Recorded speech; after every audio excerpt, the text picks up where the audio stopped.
It's my privilege to welcome and introduce Chief Doug White, Chief of the Snuneymuxw First Nations.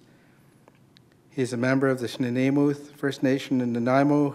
He was elected on December 5th, 2009 to serve a 4-year term as Chief of Snuneymuxw. Chief White has a BA in First Nation Studies with distinction from Vancouver Island University and a JD LLB from the University Victoria Faculty of Law. He is a frequent university lecturer on legal issues regarding Aboriginal peoples. Chief White is a member of many boards and committees, including the Snuneymuxw First Nation Economic Development Corporation, University of Victoria's School of Public Administration's Advisory Board, and is a past executive member of the Indigenous Bar Association of Canada. Chief White was elected to the 3-member political executive of the First Nations Summit, the Summit Task Group, in June 2010. The task group is authorized by the Summit to carry out specifically mandated tasks on issues related to treaty negotiations in British Columbia. So please join me in welcoming tonight Chief Douglas White from Snuneymuxw.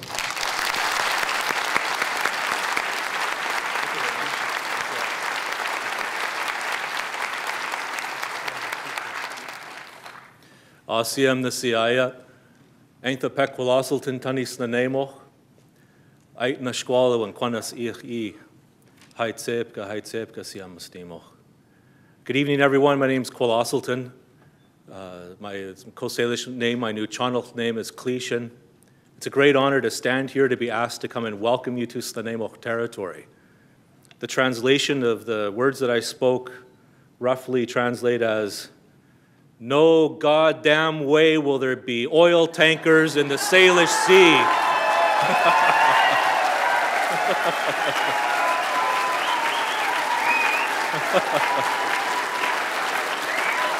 The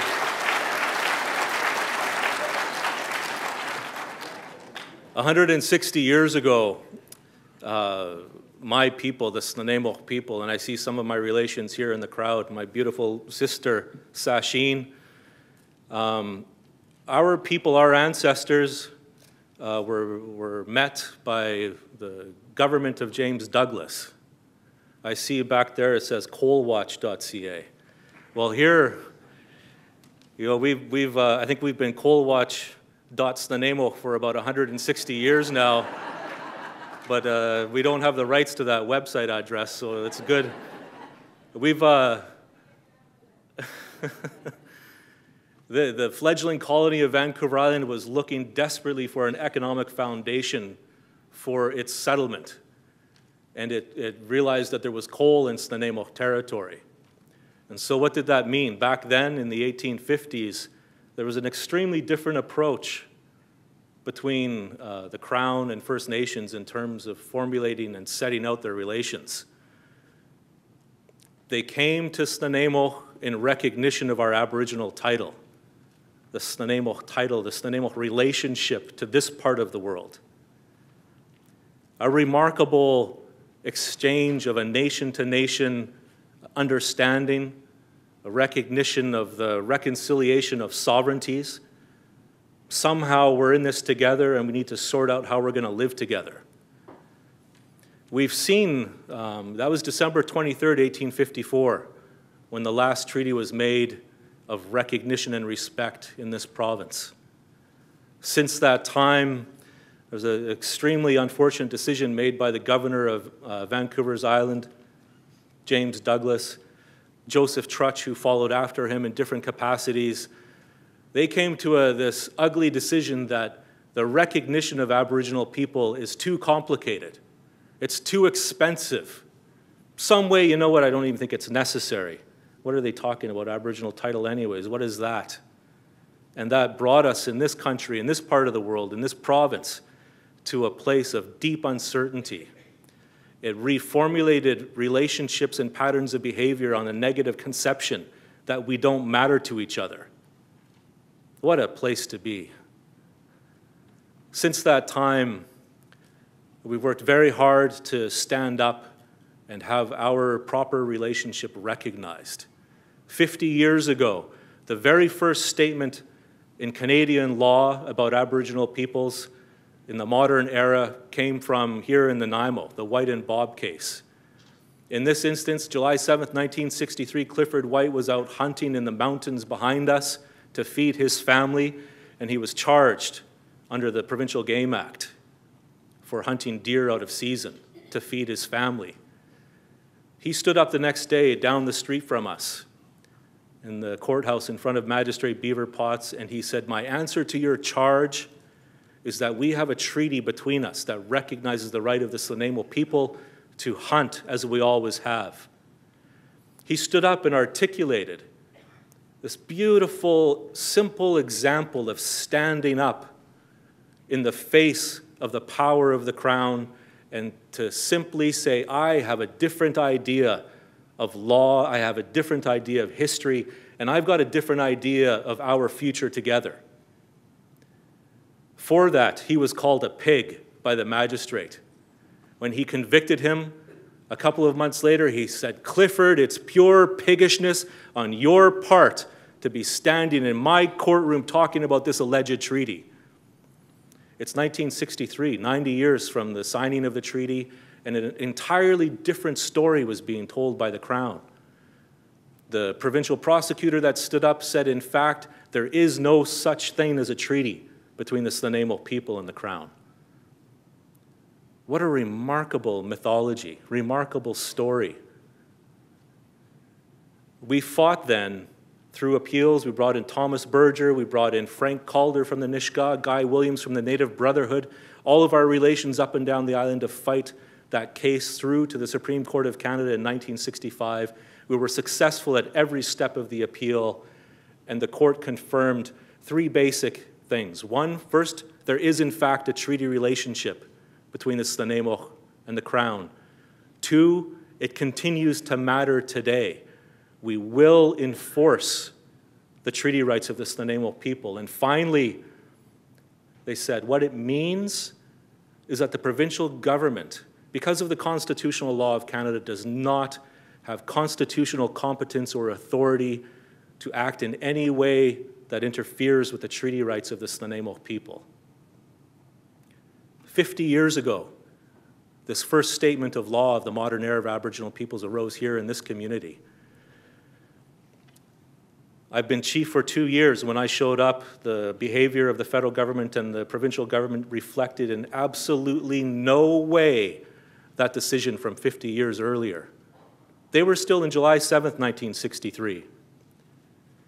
One of the most remarkable decisions in Canadian law comes from a treaty case down in Saanich called the Saanich Bay Marina in Claxton, where the provincial government had granted a property interest to a project proponent, a license of occupation it's called. Here's your license of occupation. Go and build your breakwater and your marina on top of the Tseo people's fishery. Tseo stood up the way that Clifford White stood up and said, that's incorrect, that can't be right. There's no possible way you can be taking steps to destroy our waters and our fisheries. And the court agreed and did a remarkable thing. They struck down that license of occupation. In this spirit, I want to stand here before you and talk about something that's become abundantly clear in the last year. What a remarkable time we're in terms of Harper's agenda. He's made it quite clear that he is deeply aligned with Joseph Trutch. He's deeply attached to the idea that we don't matter to each other, that his agenda of economic development at any cost is what's important, and that the relationship and recognition of Aboriginal title and rights and treaty rights is a secondary at best issue. We've seen a remarkable gutting of the Fisheries Act, astonishing retrograde decision to roll back what was the product of generations of effort. I'm sure by the people in this room, the work that you did to stand up and say that environmental and ecosystem values matter to us as Canadians and need to be protected under federal law.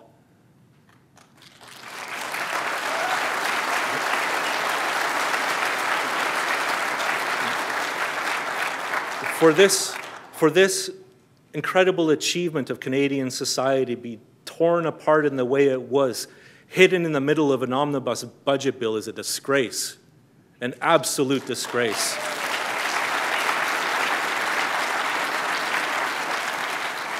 And not only did he gut the Fisheries Act, he also entirely tore apart the Canadian Environmental Assessment Act and replaced it wholesale. We saw just last week introduced into the House a new omnibus bill that in part, it says out of all of the navigable waters of Canada that have been previously protected under the Navigable Waters Act, you know what, we're going to make a list of about 60 or 70 of them that matter, and the rest don't matter anymore. This approach, including the changes to the Canadian Environmental Assessment Act that questions your voice, makes clear in Canadian law that in environmental assessment processes, organizations like yours may not be entitled to stand up and speak in the way that people have.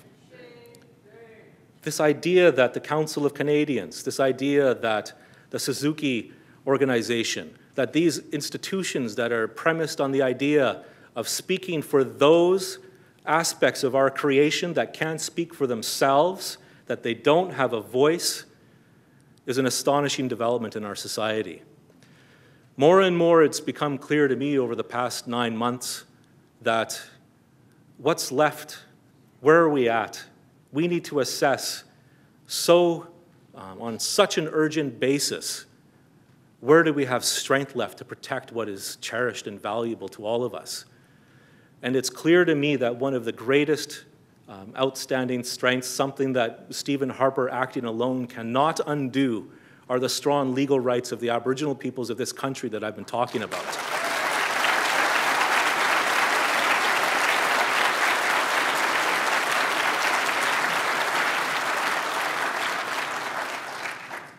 The treaty rights of the Indigenous peoples across this country, the Aboriginal rights, the Aboriginal title of our peoples is going to be a place, it's going to be a bastion of hope and defense and protection for what are Canadian values. When you beautiful people in this remarkable organization stand up and say what matters to you, you're articulating and expressing Canadian values.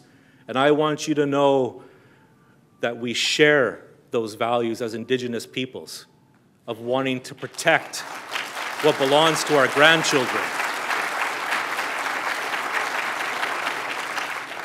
I think about my sister Sasheen and her work. She's a remarkable individual.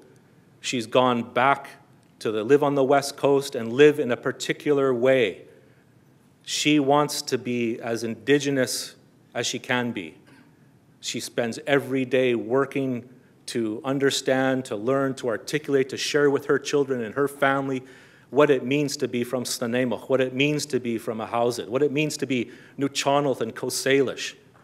She and her children deserve the opportunity to live in that way, to have that way of life. It's a basic element of this society. In that idea is protection for all of our shared values. This is quite a remarkable welcome to Snuneymuxw territory. You know, I really cherish the shared spaces. When I stand up, I'm not standing up to provide window dressing or lip service to an Aboriginal relationship. I'm standing up to let you know that Aboriginal peoples are here to be engaged in a positive and meaningful friendship and partnership with all Canadians to achieve what is best for all of our grandchildren. We know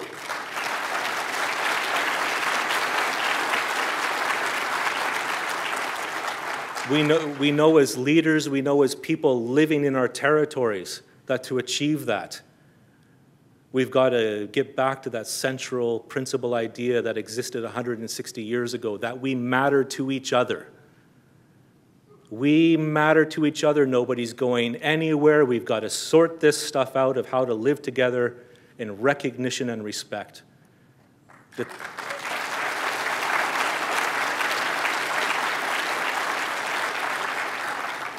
Here in Snuneymuxw, we cherish friendship so much with the non-Snuneymuxw community. I've seen as a leader of this First Nation here in Snuneymuxw over the last 2.5 years or so, when I've stood up and I've created opportunities like tonight to get together and talk, to think about ideas, to share ideas. When we've done that in Snuneymuxw, there's 2 people from this community that are the bedrock of the response. And I really want to give recognition and respect to the Manleys, to Eva,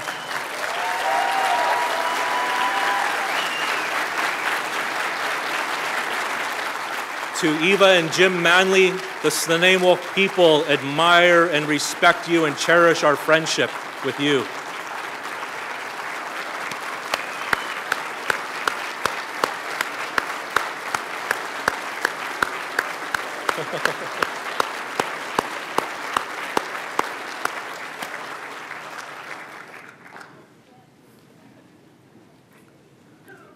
In my life, I've tried to understand what it means to stand up and to use your voice. I don't think there's ever been a more profound and important example than Mr. Manley over the last week. What a remarkable achievement.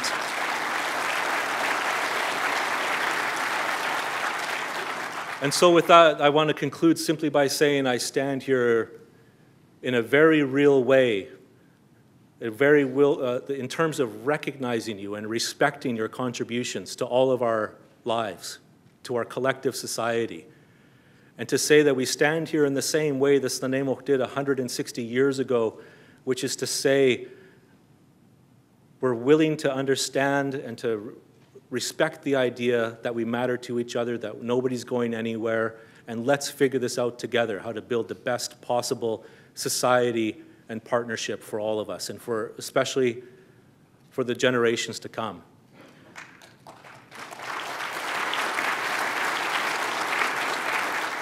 So with that, I want to extend in that spirit the greatest welcome that I can offer up to you to Snuneymuxw territory. Where we're gathered today is a very important place to my people. This, I want you to say a word, a name, Hosalachwal. It's the name of the village site that we're sitting in right now. It's the main one of the 2 main winter village sites of the Snuneymuxw people. It is this village site where that relationship was struck 160 years ago between my people and the Crown. And so we stand here in the same disposition towards you all of friendship and respect. And I welcome you to Snuneymuxw territory. Thank you.